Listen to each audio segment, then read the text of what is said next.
All right, we're at 12:34, so let's begin. We'll just go with this this group right now. So let's come right into this moment real quick. Let's just get present. We can get the most out of this call. I can go to 1:25 Eastern Standard Time. So just make an agreement with yourself. How much time do you have to be present? If it's for the people that watched yesterday too, what I'm always trying to get with this agreement is just in self-integrity. So what do you have? Put it in the chat box. What do you have to be present? If it's 5 minutes and I'm out, that totally works.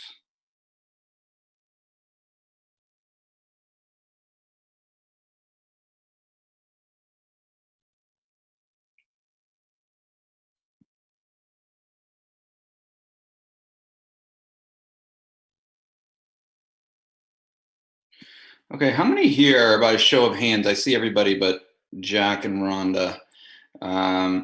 Show of hands, who was on Motivation Monday or got a chance to watch it yesterday?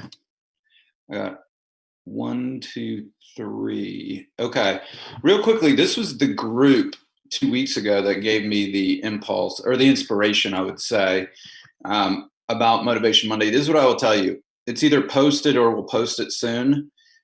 The feedback that I got on it was that was the best one that we've ever done.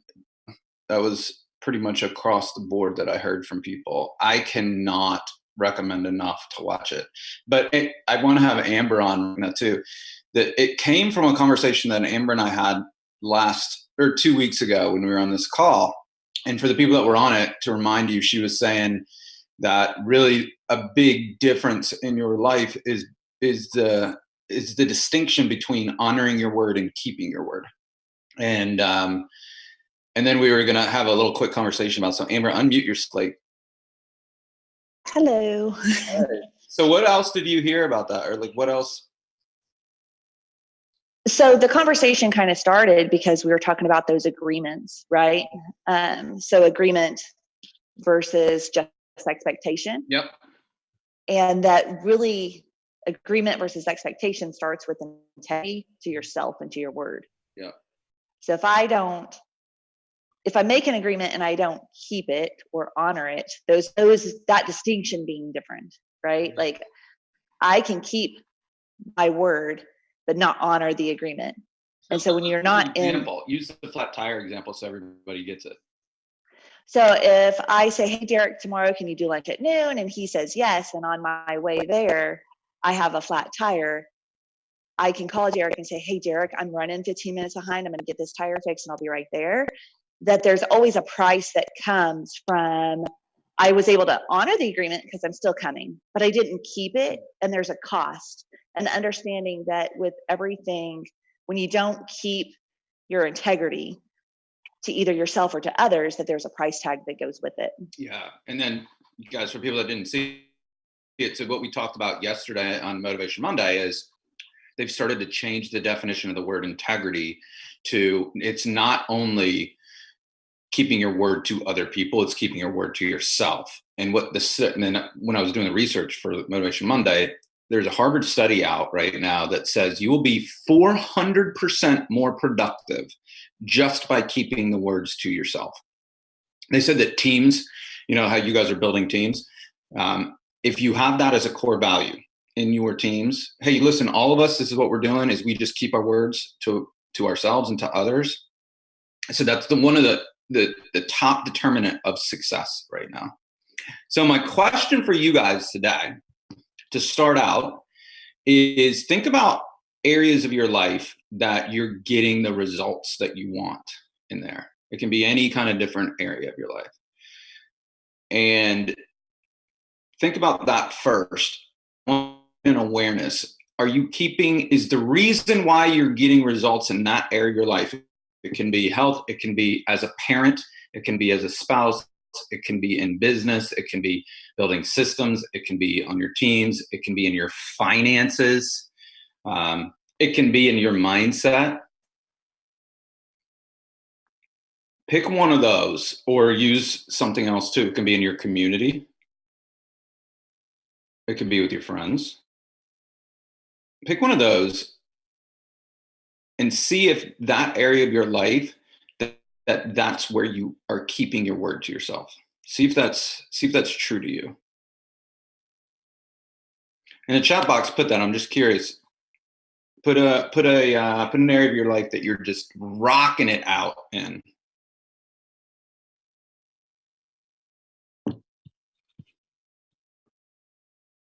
So financial, Mario, I remember, is it here, unmute yourself real quick.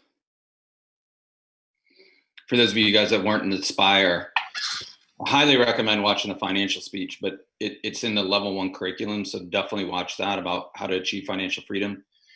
Mario is one of 2 people that raised their hand when I went through a very detailed tactical analysis of that. So Mario, I remember you raising your hand about the finances. So in that area of your life, do you keep your word to yourself? Absolutely. Yeah. Did you hear him answer that?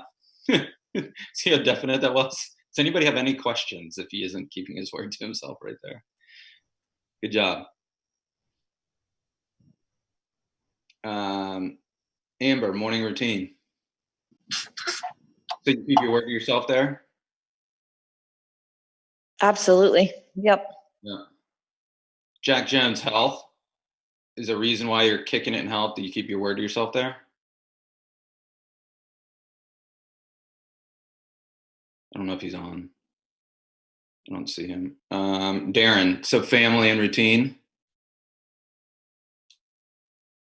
Yes. So tell me about that. What do you mean by family? Family just, well, it's part of routine too, because 3 kids, wife that works full time. Yeah. Time schedules, being present at their activities. I'm trying not to be on the phone all the time, being present with them. Yeah. Okay, good job, man.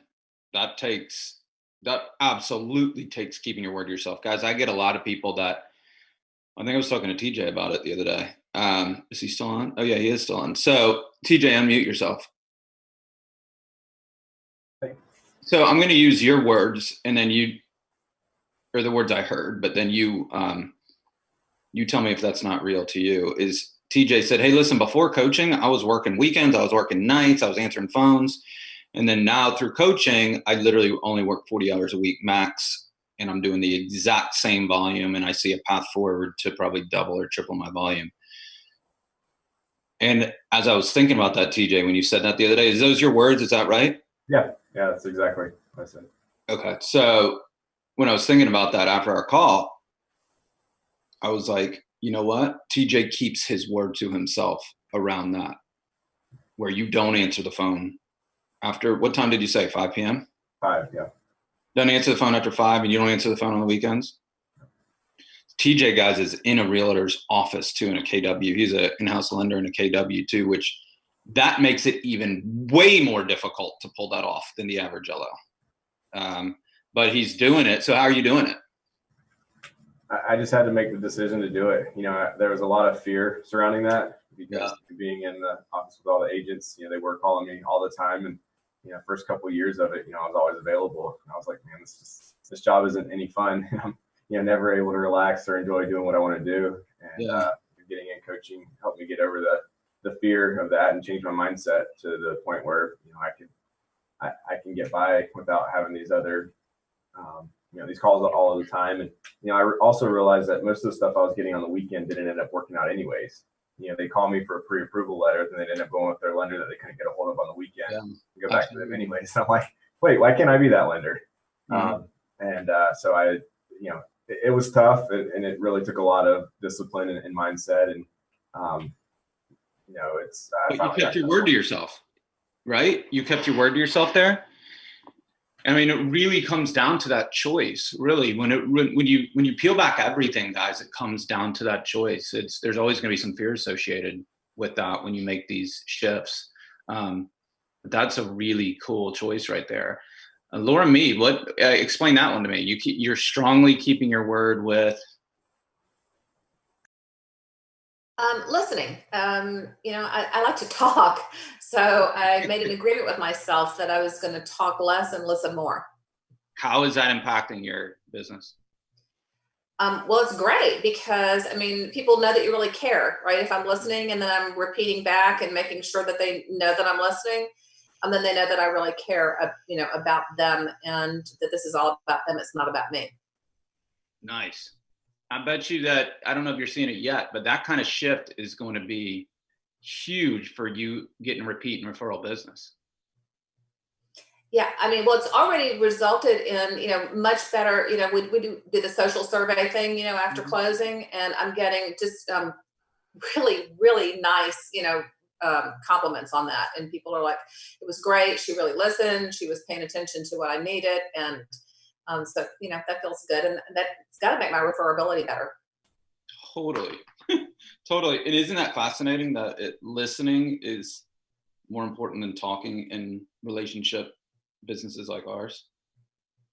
Totally. It's made me feel like I'm not a salesperson. Right. I'm really, in relationship with them. Yeah. I'm so glad that you brought that up, because I didn't even think of that when I was talking about areas of your life. So I appreciate you going off into that direction, because that's an amazing direction. I'll tell you guys a story really quickly. If you've been around me, you know that I love to talk too. And when I discovered this shift, I had a coach that literally taught me to use mute when I would ask a question. And I literally did it for like probably 3 to 6 months. I was that bad, where I literally would talk myself out of sales, or I just would make people more nervous just by talking. And then when I realized, it was like, gosh, all I have to do is ask a question and listen. And then the coach I had at the time was like, yeah, dude, just use mute. Ask the question and mute yourself. That's how I taught it. And it was startling how much better my business got. Quick, literally like that. And even in talking to realtors, right? And getting realtors, the reason that the whole realtor relationship is so hard for us is because almost every loan officer goes in with, what do I need to say? Basically, if you're talking, you're losing. And that used to be one of my mantras that I used to have up, Deryck, if you're talking, you're losing, which was really tough for me as a talker. But I can't tell you guys how much of a difference it made. So super hats off to you on that one, Laura. Yeah, You're doing a great job listening to me right now too. Thank you. I like the mute button. I may use that next time. Well, I don't know if you were as bad as I was when I had to learn that, but Yeah. but if you are, if anybody struggles with it, if you feel yourself just, I need to talk, using mute worked for me. I'd have my questions there, do it. I'd say the question, and then I'd mute, and then I'd watch myself want to unmute. And then okay, cool. That's the next question. That's how I taught myself. It was startling how good it was. Hey, Aubrey, it's awesome to see you. So what we asked Aubrey, what we're doing right here, is one area of your life that you're just kicking in, that you're just loving life in. And then the question becomes, do you find yourself being in integrity with your word around that? That's all we're at right now. So share in the chat box if you want to share. Tony Scarpera, I see you came on too. So one area of your life that you're super proud of, that you're getting the results in your life that you deserve to get. You're getting real results in, where you're getting actually tangible results. Let's see if we have any more else before we go to the next part. Okay. So if nobody else wants to share in that. Oh, Tony says my business. Okay, Tony, let's talk. Are you keeping your word is a reason, and he just left. Awesome. And he's back. Tony, can you hear me? I just shut my door for a second. So in your business, is it the reason why is because you're keeping your word to yourself? Yeah, for sure. And just staying, I would say maybe not 100% keeping my word and consistent, but up there pretty high at probably 90% of staying, having a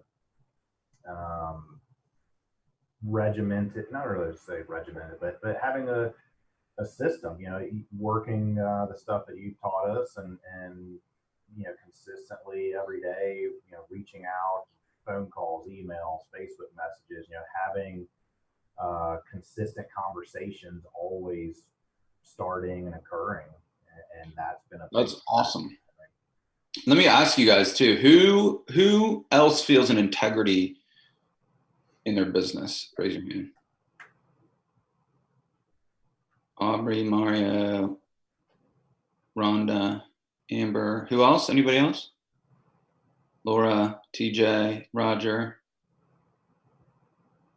Cool. For all you guys that said it, that you're doing well in business right now, is it because, Aubrey, unmute yourself. Is it because you're keeping your word to yourself and you're doing the activities? No, it's not. No, I think that I was literally typing. I said, I feel like that's the place I'm in integrity the most. And then because I know that people are counting on me.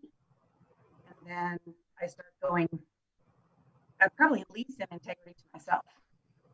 So I don't hear you totally. Do you guys hear, like you were going out a little bit? Did you guys pick that up? Nobody picked it up. So try it maybe again, maybe a little bit. I was just saying that, like, I feel like I'm in integrity the most in my business. Can you hear me okay? Yeah, I got you. Okay.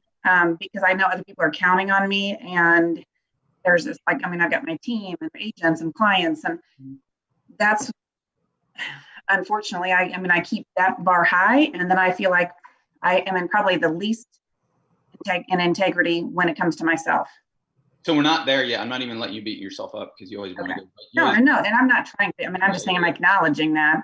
Yeah. So in your business, though, you're the most in integrity. Like, and I know you're doing unbelievably right now. Is that because you're in integrity right there? That's really where I'm going for the first part of this. I think it's that, and I think just because I care so much, but I think that's, I mean, probably a combination. Yeah.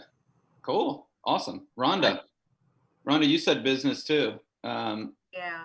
Are you in integrity? Is one of the reasons why you're kicking it in business right now is because you're in integrity with the system? I believe it is. One of the things that I started doing was scheduling the things that are important to me, and not just saying I'll do it today, but actually scheduling out certain times to do certain things in my business.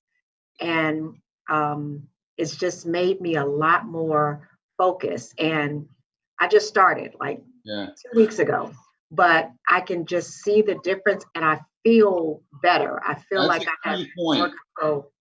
Yeah, guys, can you, like, I don't know if you guys got to hear that yesterday on Motivation Monday, but did you notice what she said? I feel better. And you know how a lot of you guys have been around us for a long time, and most of you guys have seen when we do the ladder thing, the green and the red, right? You're vibing high and you're vibing low. This is what I've come to realize, is you can have the best morning routine and you can vibe high, but if you're not keeping your word to yourself in the areas where you want results, I still don't see somebody being able to get into the green all the time. Does that make sense? Yep, absolutely. Is that how you guys experience it too? Yes. Where it's, Rhonda, I know you were at like the speech that I did. Sometimes when I'll do speeches, I'll say success is easy. It's a combination of who you're being and then what you're doing, right? And what I was referring to is these two things: is you do have to vibe high, but one of the ways to vibe high is to be in integrity with your word to yourself in the areas that you want results, right? There's no amount of going to Tibet and being on a mountaintop and just vibing in love if you're bankrupt and you have a business and you're not in good health, and like there's nothing you can do. You can't overcome that amount. And what we've seen, you guys tell me if this is wrong, or tell me if this is how you experience life too. What we've seen is just by getting integrity, that can put you in the green, and then there's a self-fulfilling prophecy where then things start to take off in your life. Where the same thing can happen if you're not keeping your word to yourself, then you get into red, and it's a same self-fulfilling prophecy where you'll cycle down into what we were saying is like literally almost self-loathing. It's a fascinating thing that we're really studying internally right now. So with that being said, now take an area of your life, and if it's an area of your life that is private to you, still go there in your mind. I won't call on you if you don't want me to, but I want this to be real to you. And if we have somebody that's willing to be vulnerable, and if we don't, then I go to Amber because she's always willing to be vulnerable. So I don't even think she heard me. I was kind of busting on her right there. So go to an area of your life and just ask yourself this question. Is that you don't have the results in that area of your life because you're out of integrity with yourself in that area? And let's see if there's anybody that feels like being vulnerable in the chat box about that. If you are, just put in there like the area of your life. Okay, Mario, let's go. I mean, honestly, dude, that's mine too. So let's have a conversation. I'm an open book on mine too. So let's just talk about it. So Mario put personal health. You tell me in your own words. So I just got back from an elk hunt out in Idaho. Yeah. And I walked and hiked 103.7 miles over 8 days. Wow. And boy, did that make me feel out of shape. So it was pretty grueling. And I did nothing to prepare for it this year. And this is the first year in 8 years I didn't do anything to prepare. And I've really put my own personal health, working out, a routine aside this year. Mm-hmm. And instead focused on family, my business, my marriage, everything else. And I put that aside. Being totally straight with you guys, that's exactly, I would probably say, is my biggest Achilles heel too. I'll put family, business, finances ahead of personal health, and it's easily the area of my life that I struggle the most. And honestly, when I was preparing for that talk, I was watching my behavior with it. I never got, I don't know if you can relate to this, Mario, but I didn't beat myself up if I said I was going to eat a pizza that day or drink beers with buddies. It was only when I said I was going to eat kale and spinach salad and I ate a full pizza that I was literally like, dude, you suck. And I would beat myself up in my mind.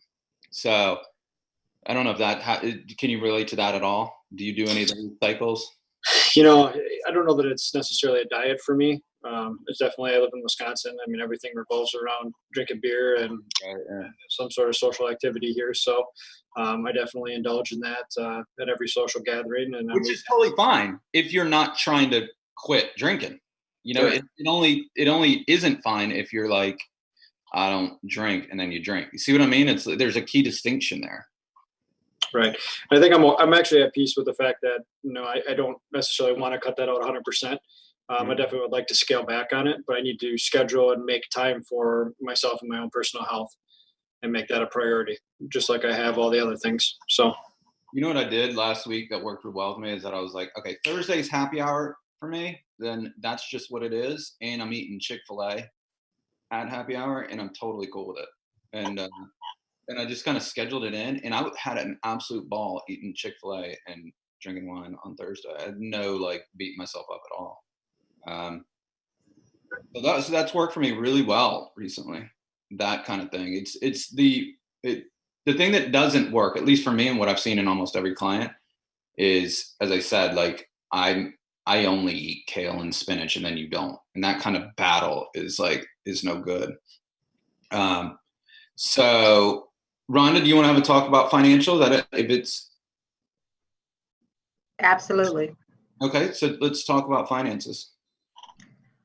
Well, I always feel like I'm living in a mindset of scarcity, even though my finances are not scarce. It's like when I'm not making money, I don't spend, and then when I am making money, I don't spend because I'm afraid of the time coming when I'm not making money. So I never feel like I have that feeling of just like being content financially. Well, I mean, I got two things to say about that. And I know you were there, and I know you were jamming on that speech that I gave about finances at Inspire. Mm-hmm.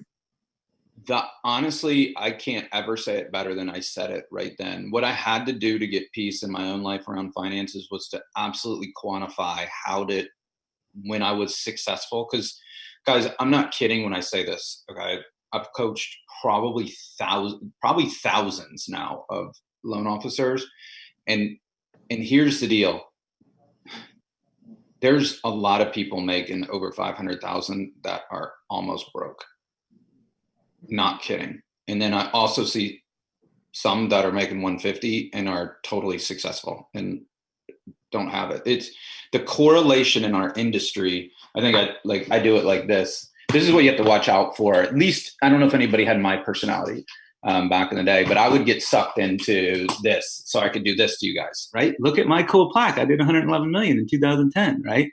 And do you see anything on that plaque that was about my net W-2 or what I had in the bank? It's not there, right? So our industry, it's not their fault. It's something like that. They just tend to give awards, and we measure our success based on a volume number. Through that process, after I did get that plaque, then I got hired internally to coach all the people at that company. Not all the people, but anybody that wanted it to be coached in that company. And then that's when I was going through people's P&Ls, and I was literally astonished at how many people were doing 40 million and 50 million and 30, big numbers that didn't have the financial piece that you're talking about right now. So I think the biggest takeaway that I can give you, Rhonda, and to give all you guys, is that financial success isn't necessarily correlated to how much volume you do. Absolutely. It's correlated to how in integrity you are around your finances. And then you say, what is that? That's where I went through that tactical example to Inspire. And guys, it's a level 1 lesson. Please watch it if you would all struggle with it, where I literally say, this is how you tell yourself when you're successful. And when you're successful, when you have that 18 months in the bank that's liquid, if you notice, the next thing that I said is, then that's where you spend fearlessly on needed things. That's where the mindset comes in that you're talking about, Rhonda, right? Okay. I do not think it's bad until you get to that point for you to be focused on just getting to that point. Okay. I don't think that people should spend fearlessly until they've reached a certain milestone. Because the truth is, this is a cyclical business. Mm-hmm. Anybody that's been in as long as that I have, I can tell you years, right? I used to study that. I can tell you exact years and what the volume was and all that stuff. Mm-hmm. And the truth is, this is what I want you to hear, because this is the truth. These are the good times right now. Absolutely. These are the good times last night. All you guys have to do is go back to the beginning of first quarter of this year even. Pull up your numbers. Pull up your January. Pull up your January and February of this year. Yeah. Right? It's almost an across-the-board thing. We're in the business of we're not in your business anymore. We're in the business of helping loan officers and realtors, right? We lost 40% of the clients by March because so many people were like, look, I had 3 months of getting a goose egg or low. I don't have money for coaching anymore. It was like decimated. Like it was like a ghost town. I remember Eric Zane Tully calling me. He's like, dude, are you all right? Like, I'm like, I do the 18 months. We're good. I withstand this stuff. It's fine. But the reality is it wasn't even that long ago. And then that's why I say 18 months, because the worst one that we ever had was 07. It was August. It started August 15th of 2007. I don't know if you guys remember, if you were in the business, and especially if you were a broker then, that was the day that Countrywide came out and literally just stopped funding loans on the spot. I was working there. You were work there. Okay. I was working there. Yeah. So it was August 15th, 2007. That was like that day. I literally had closed it was a dual transaction where they had closed they'd sold their house, and then it was an hour until they went to closing on the house they were buying. And in that time period, that's where Countrywide said, we're not funding immediately. And I literally had to call them and they had no house, and like literally had to go to a hotel right there. And it's, so from that's when you saw the whole thing with Bear Stearns and everything from 07. We all know that whole story, right? But it went all the way until November of 08, which was 15 months. So what I discovered is the real truth of that plaque that I have was, if you look at the year, it was 2010. The only reason that I was able to do 111 million in 2010 and did even be where I am now is because I had the 18 months and I just hung in there. That's why it's so important. Does that make sense to you guys? That's why like people will go, listen, I went and listened to this guy talk about this and this guy talk about this and this guy talk about this. And that and that's all fine. My financial planner says this, right? We have a very cyclical business, and I think that you have to think about finances a little bit differently like there. That's my personal opinion. Is that fair?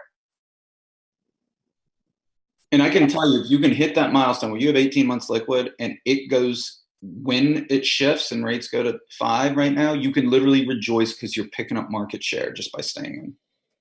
Because I'm telling you, the average loan officer, this is what I want you to hear, doesn't even have a month liquid reserves.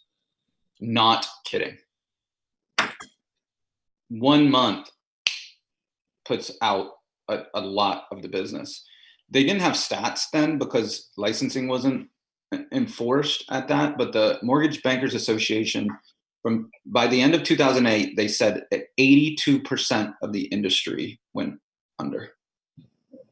So that's what happened. And again, I literally can't be the most average schmo in the world. I'm just consistent and do a couple things right. And that was the only reason I was able to do 111 million. There's just nobody left in my market. Isn't that interesting? Yes. And so that's where I think it's wise, because once you get 18 months, all that fear goes away. You're literally like, whatever, I don't even pay attention anymore, right? Because if the rates are high, that's good for my business because my competition's going away. If rates are low, it's good for my business. I'm making a lot of money. Isn't that interesting? Yes. Does that help you? Very much so. Cool. Amber, do you want to talk health to inconsistent, extreme both ways? It's kind of how I get to a little bit. Yeah, I'm all in or all out. Yeah. And it's the integrity piece, I think, that makes me go all out. Look right below that. Aubrey said the exact same thing. Yeah. She did? Yeah, almost. Yeah. Yeah, I hear you. I think that's part of an overachiever's personality. From what I know about you, I think, you have an overachiever. I definitely have that too. I definitely know Aubrey really well too. I think she's got that too. So I think it's, overachievers, like professional athlete types. They, you're all in because you can't be top unless you're all in. But that also gets tougher when you're talking about something like health as we age, right? Like, the truth is we're not going to have like amazing bodies in our entire life. It needs to shift into like a more consistent thing. As I said, I'm not preaching there. I'm learning there. Yeah, you might be getting older. I'm not getting older. Neither is Aubrey. We're young pups. Younger, baby. That's cool. Well, thanks for sharing. Did you want to say anything on that, Aubrey? Like an area there? Is it pretty much so? No, I mean, I think that's pretty much it. I mean, just as far as that piece goes, I mean, I think it's then you just every time, like, I mean, I think there's a lot of people that do it, but I don't care about what everybody else does. More so, like, I just don't understand why I can be like, okay, I'm super focused in this area, but then I cannot stay on track. Like, why? It just baffles me. And maybe it's just, I'm clearly not committed to that. So anyway. I think it could be that. And I also would encourage you to think, this goes for anybody too. It might be just a human condition too. That's what I've come to in my own life where, like, okay, I said I'm going to work out, or I said I'm going to eat kale or whatever. And then I go to do it right then. And this is how Mel Robbins says it, that I think is excellent in the 5-second rule, is she says, then I hesitate. The minute that you hesitate, your brain starts to try to sabotage you to not doing this. And then you say, and then you immediately, what it does is makes you not feel like doing that activity. So what Mel said right there, this is what I think is one of the most brilliant things. And I want you guys to think through this statement. Okay. I want you to hear this statement. In order to get real results in every area of your life, we have to know that you're not going to feel like doing all the activities that will get you that result. So that sets up almost a catch-22 where you have to get used to, and you have to have a process for making yourself do the activities that you don't feel like doing. And what she says right there is like, that's the difference between the 97% and the 3% that make it. It's the people that say, I know I need to, health's the easiest one to talk about, but it's the same in business, guys, right? It's the same in finance, the same with everything. I'll even take finances. I want to spend right now on that new pair of shoes. I haven't hit success right now, right? And if you just evaluate your behavior based on what you feel like doing, you will not create the lasting results in your life that you want. There has to be a modicum of, I'm going to do that activity and I'm going to do it as quick as I can right when I say it. That's what her 5-second rule is. It's 5, 4, 3, 2, 1, do it. That's how she does it. As opposed to, I'm going to do that activity and then pause. And then we go, it's too cold out. I'm too tired. Don't feel like it. And then we say, oh, okay, cool. I'm not doing it. So there is that element to it that I don't think it's an Aubrey issue. There's a lot. What's that? I was listening to her last night and she was literally saying, when it was like something, it said, this is why I hate working out and this is why I do it. But she was literally saying that I hate unloading dishwasher and I hate doing laundry, but she's like, I just have to do those every day. She's like, you just have to do it. Yeah. So you see what I mean? Like there's a part of it too, where to spend any time analyzing about why you don't want to do it is a wasted time. Yeah. Does that make sense to everybody? Does that resonate with everybody? Because that's what I see a lot of people too. Hey, why don't I feel like working out? Why don't I feel like doing the system? Why don't I feel like building the system? Why don't I feel like being regimented with my finances? Deryck, can I talk to your wife, your therapist? I got to figure out why. Was it because of my dad or my mom? Right? Like I literally see that. And I'm like, or you can just go like this. Just do the activity right now and move on. It's a skill. And as I say, I do not stand before you preaching. I stand before you saying that exactly what Mel said. I still don't wake up and want to work out. But like the skill becomes, how do you make yourself do the stuff that you need to do to get the results that you want? And, it kind of like my thing is I enjoy working out. Like I love doing that, but then I just can't master, like for all the working out I do and I love, I can't get the diet and that down. I can for a while and then I can't keep it. I don't keep it consistent. And it's more like, do what you you need to do versus doing what you want to do now. Like right now, I might, like you said, want Chick-fil-A or nachos, but like, but that's not the result I'm looking for. Right. Yeah. So guys, let's even pull this to business, because I even get like, it's like health's the easiest one to talk about. I think that it's just so quantifiable. Like if you eat ice cream, you gain a half pound, right? It's easy to quantify that in health. Finance is pretty easy to quantify. But even for the sake of this group right now, I want to take a poll. Like, who feels like they have built a system and they use a system and can say, I built a system, I own the system, I use a system. It doesn't have to be sales machine. That's not my issue. My issue with you guys is always, how do we become the best coaches to you to help you get systemized in your business? Amber Milligan. Do what? You said I have a question on it. Well, okay. So at Inspire, we talked about self-discipline, right? And that there's only, studies have shown that we only have a certain amount of self-discipline we can do every day. Willpower. Yep. So in those inconsistencies I have, because there's a lot of self-discipline that's required just in my life, in running the business and being a single parent and all of that. How much of that plays into it, and how do you overcome that? Well, it's an excellent question, right, Amber? And I don't know if, do you guys get what she's saying? Do you get the context of her saying? So Deryck, now I'm hearing you say that you need to override your internal mechanisms, which takes willpower, and you were talking at Inspire about willpower finite. Absolutely. I think the key is in every area of your life, which is why I'm so passionate about you guys just having automated systems in your business.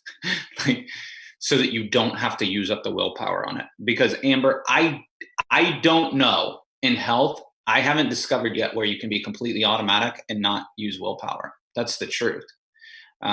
In business, I think that we've gotten as close as you can to having your business set up automatically so that you're not using the finite resource of willpower all day. I really believe that.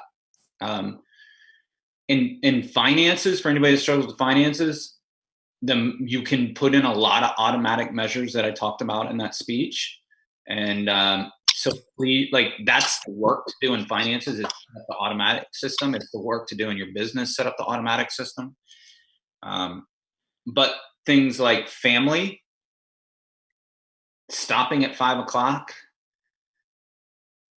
health, in those areas, you tell me if I'm wrong. If anybody has figured out ways to make that automated, I'd love to know.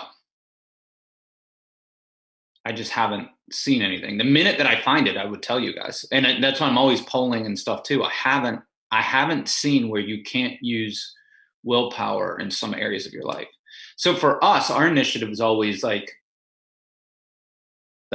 we want to do business with you guys, but we also want you guys to have amazing quality of lives. Like, that to me is the holy grail. It's not just, we've never been that like, okay, if you get 111 million, then you're awesome, right? It's you can do 111 million, do it in a systematic way that you have a life too, so that you don't die. There was a guy, one of those years that I was like doing speeches when I'd done a bunch of volume, there was a guy that went on before me. I won't say his name. He was the CEO of a big company. He literally told a story about his inspirational story was, hey, there was this guy that went to a new town, and in his third year, he did 100 million. And it was just awesome because he did this, and this. And his footnote was, well, the next year he did pass away. And I was like, I literally called him and was like, dude, that's the worst story I've ever heard. And he was like, Deryck, I think you're missing the point. The point is that if you do these activities, you can do 100 million in 3 years. And, you know, everybody's being lazy and all this stuff. And I'm like, dude, you missed the point. He died the next year. And if you don't see that, that's not good. That was one of the reasons that I went out on my own to coach, because I'm like, that's not the holy grail. The holy grail is 100 million with an awesome quality of life.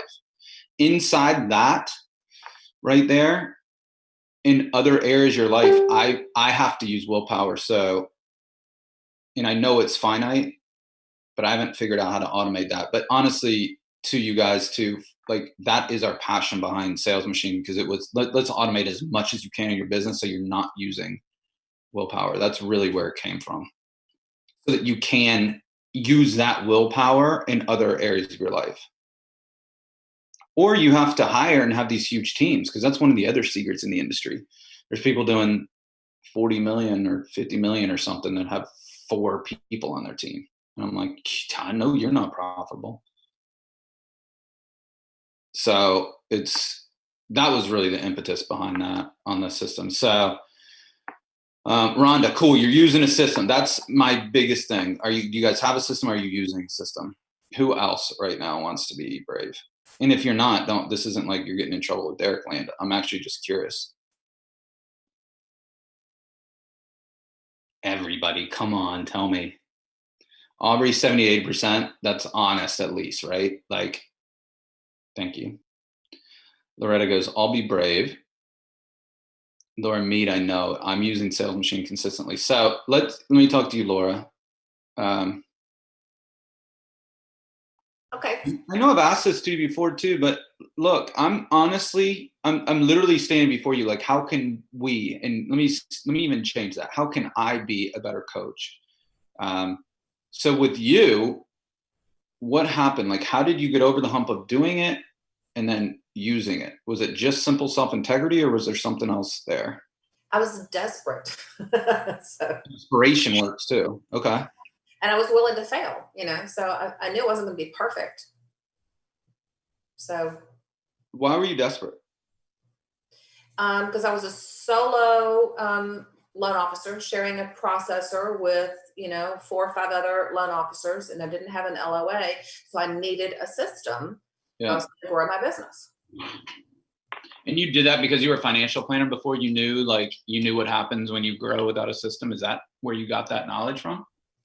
Well, it was part of it. And I was a loan officer before I did financial planning, which, and I had a system, but I also had a team. And so I knew that if I was going to serve my clients with integrity and grow my business, that I had to have a system in place, a process that I did every single time with every single client. So when you built it and when you used it, do you think that the reason why you did that is because you stayed in integrity to your word when you did that? Yes, I had made an emotional commitment to myself that I was going to do this. Yeah. And I had already, my system pre-sales machine was just, an Excel spreadsheet with different, benchmarks, right? And I still use that with my new LOA. I gave it to her, and I was like, so. And every time we encounter something, then we add it to the process so that it's a fail safe. Right. And so it's a work in progress. I mean, always, right? But yeah. So no, I appreciate you sharing that. So Aubrey, do you mind having a conversation? Aubrey's been around me long enough, I'm not a barker. I'm curious though. So like, what holds you back from being 100%? Curious, not like, Yeah. Why are you bad? It's a curious. So probably first and foremost is slowing down to speed up. Yeah. Like we've been gas, it's full throttle. And so that, and then you build excuses around that. But now I finally, I'm not going to even lie, I have not even started on Sales Machine. I had my first call with Terry last Thursday, and I have a call with him. So I haven't even started on that. But I knew I didn't feel like I was ready to make the commitment in the summer. Yeah. And so I said, that's probably not going to work for me. Now I'm ready. He said, can you commit to 1 hour a week? And I said, yes, I'll commit to 1 hour a week. And honestly, if I answer that totally honest, I think, man, I do the Cheney system, but I'm saying I don't feel like a lot of times I have enough of a system, but we pretty much do the same thing most of the time. But what happens is when we are not doing it, then it's a vicious cycle. Then I'm having to jump in on something else or having to, do something that my assistant would normally do because she's doing something that my processor would do. It's a trickle down. It truly is. So that honestly, I don't care if I do one more loan. I mean, that's not really the truth for the fourth quarter, but that's my commitment is that I'm going to get on the Sales Machine. I'm going to dial in my systems, our systems, because I'm got buy-in from the team. And I think they'll be more fulfilled with their jobs too, because I feel like sometimes, like a lot of times my processor will tell my assistant, you don't need to go in there and look at the conditional approval. I've already got this, and she's jumping in on next thing you know, we've got 3 people doing one job when it needs to be just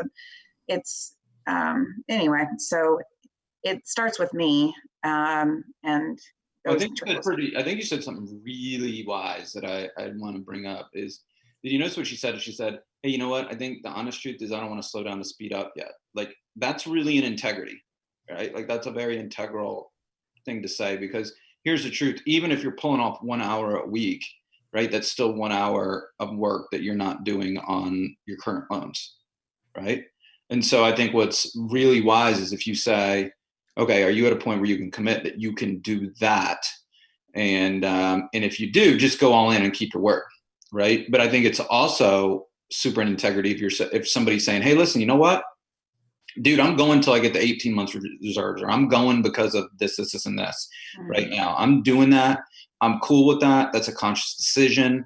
I think the only thing that's not good, guys, from this whole talk is, yeah, I'm going to build it starting tomorrow. Like that's not, you're not serving yourself. Does that make sense to everybody? And I think that's really all I want to get with each of you guys is really just to a place where you're feel really good, because I know the feeling of paying for coaching, knowing the Sales Machine's there, knowing that it works and not doing it. Like that could turn into self-freaking hatred right there. Does that make sense to anybody? That literally can turn into it right there. Darren, you said you so you built it, you went through the process of Carrie, and then you're using it right now. How did you make yourself do it? So it's something that I loved from the first meeting. It was easy. I jumped on it right away, got it set up. We were doing it every other week, meeting in groups, and honestly, I was wanting to go every day and do another step and move forward. It clicked based on what I was already doing.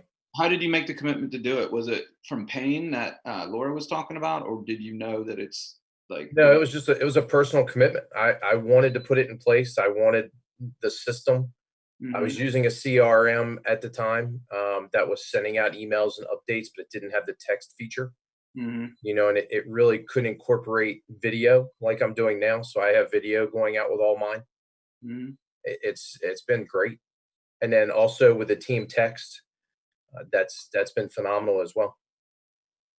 Okay, so pretty matter of fact, did you notice, and did you have to slow down to speed up? Did it take time for you, or was it just you did it over time so it wasn't a big deal? Did it over time, so it wasn't a big deal. I think changing systems was the biggest thing, getting used to a new system. Yeah. Because we had been using the other for so long. It wasn't that it was difficult, it was just change. Right. You know, which is the biggest fear a lot of times for people. So, but you know, we moved into a new system, and I think it's been 6 months now, something like that. Yeah, we did it from day one. So Laura said it when she was talking. I don't know if you heard her in her language, but she was okay that making a mistake or two in the beginning when you're learning it. I think that's a key part. If anybody's in like paralysis by analysis type place where what if it sends the wrong text and I don't need right? Like, I think there is an element when you're changing anything that, yep, that might happen. I think it's better to go, yep, that might happen. And then have faith. Did it happen to you, Darren? Yeah, I just had one actually. I put a guy in that I'd been talking to for quite some time. I had qualified him. I had collected all his docs, everything. He was over in house hunting. Mm-hmm. I hadn't heard from him in probably 3 months, from texts, emails. His agent he basically went ghost. I moved him back to no lead left behind, and I got a text immediately. Within 5 minutes, he's texting me. He goes, "Hey, I think you might have the wrong number." Started a conversation with him. He's, "Oh yeah, I remember. Yeah, no, I'm still looking." So I mean, it just, you know. Was the mistake that you had him in house hunting for a long time? Is that what the mistake? No, he was in house hunting for a long time. He was where he was supposed to be, but he wasn't responding to anybody. So I actually moved him backwards to get a response out of him. That's a good move. And it worked immediately. That's a really good move. And guys, that's what I love about it, is that instead of that doesn't take a ton of willpower, and you can teach teammates to do that. So somebody's sitting in one milestone for a long time. Hey, you know what? We might need to move them off right now. You can have other people run that system. Like, people can run the Darren Rickwood system down the road. Does that make sense? How guys, how you get, you can do the 20 or 40, you can do what I talk about, with Shannon Dahman, where she literally, her words were, "I'm closing 23 units this month, but 2 weeks I'm going to be in wherever, Europe." I've seen her, look at her post right now. She's in Italy. It's because she's having a teammate running her system, just doing that stuff. Does that make sense to everybody? Rather than a person trying to remember that particular borrower, forget it, right? Forget it. At least in my world, forget it. Cool. We're at the end. Hopefully was that a helpful call for you guys? Awesome. Okay, cool. Reach out if you need anything. Thanks for being here. Thanks for being present. Thanks for keeping your word to being present for this call. Just by everybody sharing, I think everybody benefits from it. And I really appreciate you guys. You guys have a great week. Talk to you soon.